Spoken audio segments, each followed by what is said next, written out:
Olá a todos, colegas, companheiros.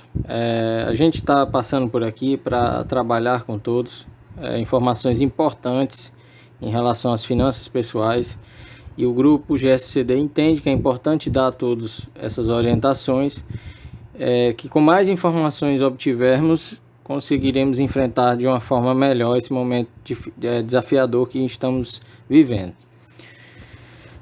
A gente vai iniciar pelo esquema básico de dividir o seu orçamento doméstico, né, suas finanças pessoais, em 3 categorias, bem simples. A categoria essencial, que é a categoria do lado esquerdo, a categoria não essencial, que são as despesas do centro, e os financiamentos negociáveis, que são aqueles que a gente pode não parar de pagar, mas também há como negociar um valor diferente, ou então pausar para continuar pagando depois. A gente vai ver melhor isso aqui à frente no vídeo. Os gastos essenciais, eles não tem como haver negociação, então eles são essenciais e vão ter que ser pagos nesse momento.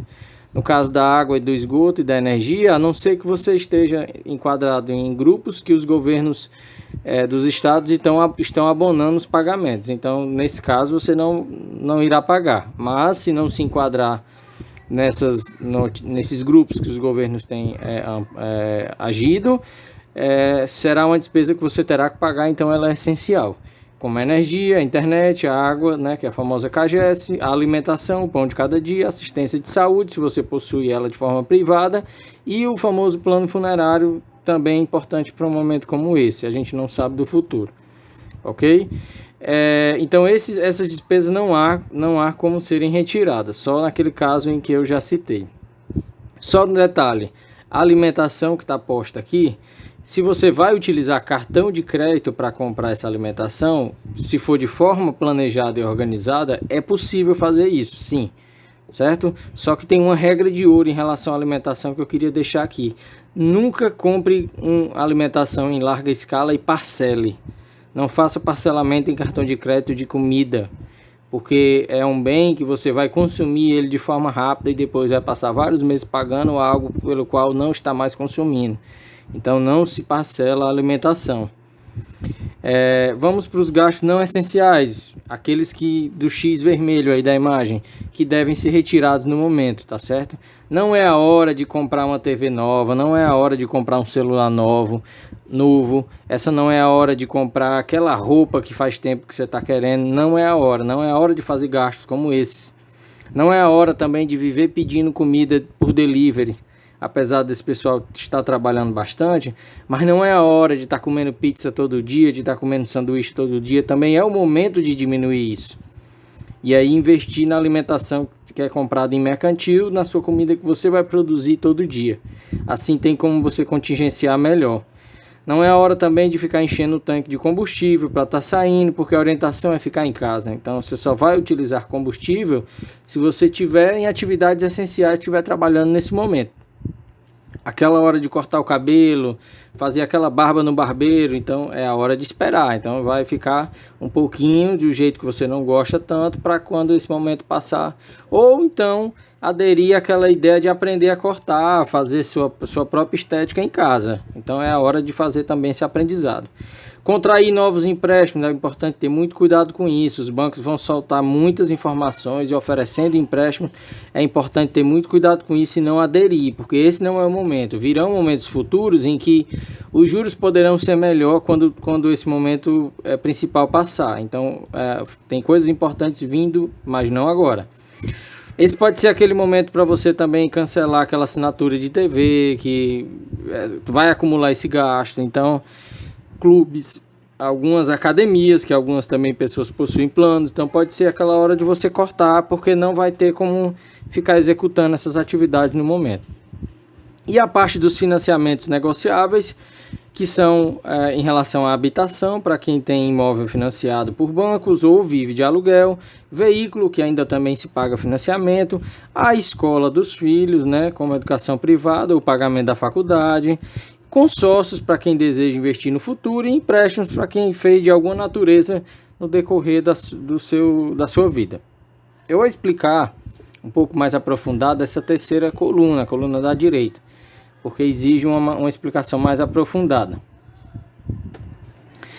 Bom, os financiamentos negociáveis em relação, juntei esses 4 aí numa mesma explicação. A habitação de financiamentos, você paga principalmente pela Caixa Econômica ou por outros bancos, veículo, consórcios e empréstimos. De acordo com o Conselho Monetário Nacional, no dia 16 de março, já tinha uma normativa informando que esses contratos já poderiam ser pausados. Eu até coloquei na imagem aí uma imagem do aplicativo da Caixa Econômica, essa imagem da direita. Isso pode ser feito por aplicativo no caso de alguns bancos, e aí é o exemplo da Caixa Econômica. Então, se você tem dívidas desta natureza aí, procure seu banco, informe que você quer fazer uma negociação de pausar. Você vai pausar essa dívida para pagar só após a pandemia. Não vai acrescer juros, só vai distanciar o tempo do financiamento. Ele vai abranger o tempo que ficou pausado. Certo? Em relação à habitação aluguel já tem a lei dos contratos de proprietários e inquilinos, já foi alterada pelo Senado Federal, como tem aí a imagem na tela para vocês verem, né, pelo senador Antônio Anastasia, que estava substituindo o Davi Alcolumbre no período que ele ficou ausente, e a lei já foi alterada. Então ela simplesmente diz que os aluguéis vencidos a partir de 20 de março, você terá 2 hipóteses para fazer o pagamento desse aluguel ao proprietário do imóvel. Ou você pode pagar com parcialmente o valor, né, fazendo a negociação com o dono, ou você pode pagar depois da pandemia, acrescidos 20% de juros e ainda um pagamento parcelado. Você não vai pagar tudo de uma vez. Então, vale a pena você avaliar qual é o melhor para você no momento. Se você tem algum dinheiro separado para este fim, vale a pena pagar e negociar um desconto, que aí você não vai ter uma dívida futura em relação ao pagamento desse mês. Agora, se o dinheiro está bem curto e nem para fazer esse desconto está dando, aí você vai deixar para pagar no futuro parcelado com juros acrescidos, mas com prestações que irão caber dentro do seu orçamento.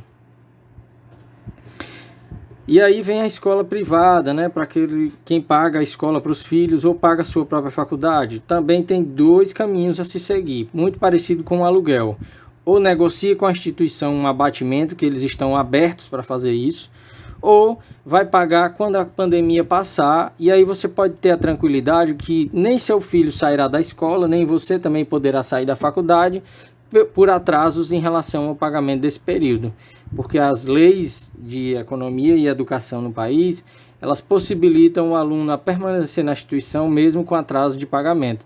Então você não precisa se preocupar que se você não conseguir pagar agora, você não vai ser expulso, o seu filho não vai ser expulso da escola, tá certo? Mas é a hora de negociar abatimentos, e aí aquela mesma lógica do aluguel. Se não tem condição nenhuma agora, então é importante negociar. E aí com a escola você pode até pagar depois sem juros, porque não tem normativa de lei ainda em relação ao pagamento para a escola. Estuda-se já criar em relação ao Ministério Público, mas atualmente a negociação está aberta entre cliente e escola. Por fim, eu queria só deixar essa frase, né?